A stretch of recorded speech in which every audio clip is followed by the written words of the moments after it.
Welcome back, guys. I'm Zell, and today we're getting a look at the Spyderco Military.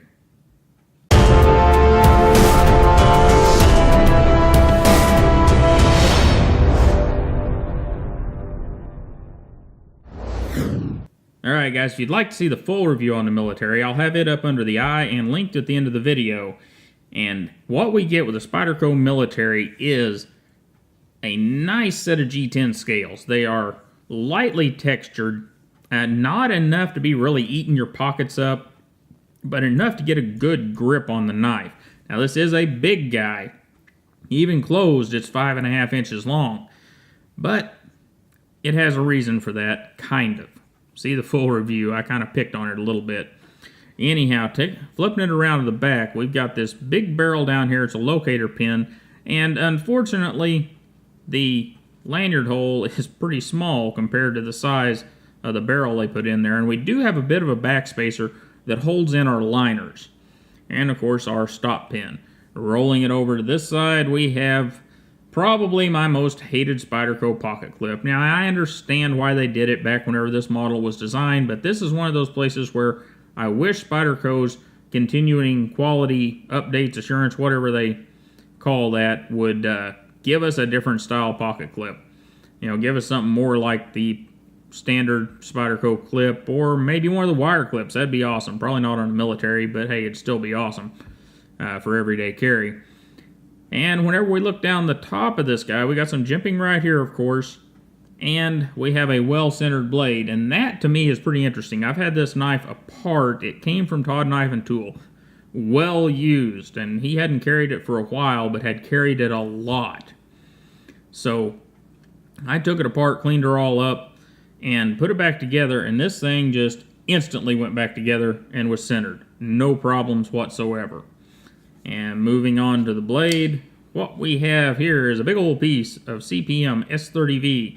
And whenever I say big, it's 3.7 millimeters thick. And it's 4 inches long with an edge length of a little over 3.5 inches. This happens to be the partially serrated version. You do not have to get serrations on the Military. It comes in a full plain edge as well. But if you do like serrations, Spyderco does have the best serrations I've ever dealt with. They will cut without just making a ragged mess of things. And it's full flat ground, of course. And it has Spyderco's black coating. If you look closely there, this knife has a lot of use on it. And that's all the wear that the black coating has. So Spyderco's black coating does a pretty good job. It doesn't wear off like many of them do, but it does mar up a little bit. Mechanically, we have your standard Spyderco female sleeve and torque screw, and it's got phosphor bronze bushings in there. All the hardware on this is pretty darn good. It's actually better than some of the Spyderco hardware I've seen in the past on many knives, and the newer models have a bigger lanyard hole and slightly larger hardware, I believe. You know, get a look around. I'm not sure if the screws are really larger, but they appear to be in the pictures.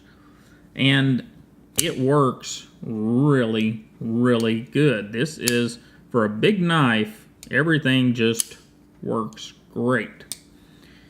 And ergonomically, that's one of my complaints. For me, with medium-large hands, it forces me into this forward finger choil, because if I grab it back here, I've got this, I'm so far away from the blade, and I've kind of, I don't know, it just isn't good for me in a standard grip. Here, it's great. Then you have all this extra knife sticking out back here. Flip around like this, you're fine. You know, however you want to get a hold of it there. And then again, whenever we get around to here, if you're looking for that thumb-capped grip in your reverse grip, unless you've got some really big hands, it's probably not going to happen. This has got a long handle on it, longer than it needs to be. But it still works out all right. And besides the ergonomics, I'm pretty impressed with the Military. And it's just, it's all right. Now, would I have one for my own, for EDC? No, that tip-down right hand only would stop that, as well as the wasted space in the handle.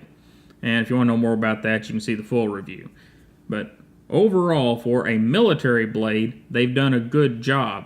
And for an EDC blade, they've not done too bad. If you're looking for a larger EDC blade, it's a pretty decent one. Anyhow, guys, this has been a quick look at the Spyderco Military.